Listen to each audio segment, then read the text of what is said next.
राधे राधे, जय श्री कृष्णा, जय जय श्री सीताराम। मानस पीयूष बालकांड। एक अनीह अरूपय नामा, अज सच्चिदानंद परधामा। व्यापक विश्वरूप भगवाना, तहि धरि देह चरित कृत नाना। बाबा कह रहे हैं कि भगवान एक रूप हैं, अनीह हैं, अरूप हैं, अनाम हैं, सच्चिदानंद है। इसका क्या मतलब है? हमेशा से दो पंथ चले आए हैं उपासना की। एक तो वो पंथ है जो निराकार पूजा करता है, एक वो पंथ है जो साकार पूजा करता है। तो इसकी पूजा है साकार पूजा है। जो निराकार पूजा करने वाले हैं वो भी भक्त हैं, उच्च कोटि के भक्त हैं, ऐसा नहीं है वो, लेकिन वो मूर्ति को नहीं पूजते हैं। वो सूर्य की पूजा करते हैं, पृथ्वी की पूजा करते हैं, जल की पूजा करते हैं, ज्योति की पूजा करते हैं, हृदय में भगवान को आरूढ़ करके पूजा करते हैं।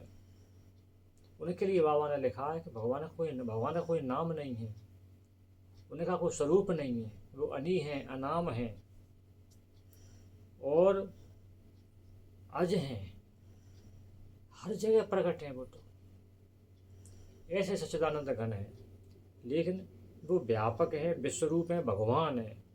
इसलिए उन्होंने मनुष्य का शरीर धारण करके, विभिन्न प्रकार के शरीर धारण करके लीलाएं की हैं, कृत किए हैं, कृत नाना, विभिन्न प्रकार की लीलाएं की हैं।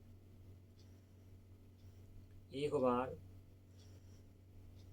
माता कौशल्या ने श्री राम जी से कहा कि आप ऐसा अवतार लीजिए प्रभु, लेना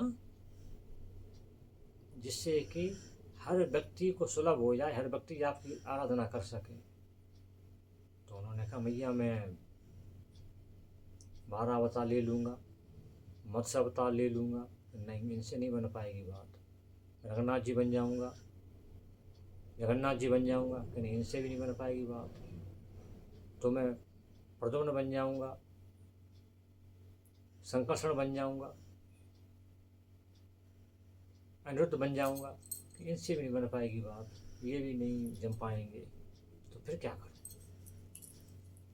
कि आप तो ऐसा अवतार लेके आइए महाराज जिससे हर आदमी आपकी सेवा कर सके, हर आदमी आपकी पूजा कर सके, हर आदमी आपको सहजता से प्राप्त कर सके। आप तो भगवान बन के किसी गर्भ में से प्रकट होइए, राम बन के आइए, कृष्ण बन के आइए, तब कुछ जमेगा राज। ठीक है तो मैया, मैंने बात आपकी मान ली, मैं राम अवतार में राम बन के आऊँगा, कृष्ण अवतार में कृष्ण बन के आऊँगा। फिर मेरी आप आराम से सहज भक्ति करिए, सहज पूजा कीजिए। 9 गुणों से युक्त होके आऊँगा। 9 गुणों से युक्त होके क्यों?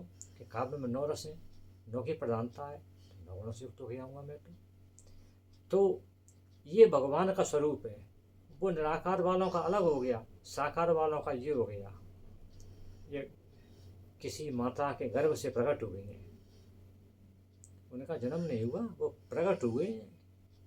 प्रकट होके वो दुनिया में आए, उन्होंने विभिन्न प्रकार की नरलीलाएँ की, नरलीला करके लोगों को अपने से जोड़ा, धर्म के मार्ग पर चलाया और सिखाया कि जिंदगी कैसे जीना है। तो बाबा ये कह रहे हैं कि वो अनी हैं, अनाम हैं, अरूप हैं, उनका कोई नाम नहीं है। नाम नहीं है ना, कोई नाम नहीं है उनका। गजराज क्या जानता था? वो तो हाथी था, वो क्या जानता था पूजा करना? वो तो कुछ भी नहीं जानता था।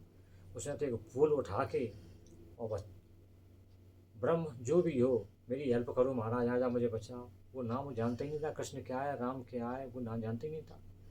तो अनाम है ना, उन्होंने कहा जिसका कोई अनाम नहीं है उसके लिए मैं हूँ, उसका मैं ही तो हूँ, भाग के यार उसको बचाने के लिए। अनाम है, उनका कोई रूप नहीं, कोई रूप नहीं है उनका। कृष्णावतार में उनका नाम श्याम हो गया, भाई काले है तो कृष्ण हो गया। वहाँ माता ने नाम राम रख दिया, गुरु ने नाम राम रख दिया तो राम हो गए। कोई नाम ही नहीं है उनका, तो सारे नाम उन्हीं के हैं। तो बाबा कह रहे हैं हे प्रभु, मैं आपकी कथा लिख रहा हूँ, मैं आपकी वंदना कर रहा हूँ। दोनों पंथों के आपको मानते हैं, निराकार वाले भी पूजते हैं, साकार वाले भी पूजते हैं। आपने दोनों की मर्यादाएं रखी हैं, दोनों की सेवा स्वीकार की है।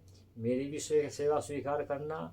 मैं निराकार भक्ति तो नहीं कर पाऊँगा, मैं साकार भक्ति करूँगा, मैं राम रूप में आपकी पूजा करूँगा, राम जी का गुणगान करूँगा, राम जी का यश गाऊँगा। प्रभु आप मेरी सेवा स्वीकार कीजिए। जय जय श्री सीताराम। राधे राधे, जय श्री कृष्ण।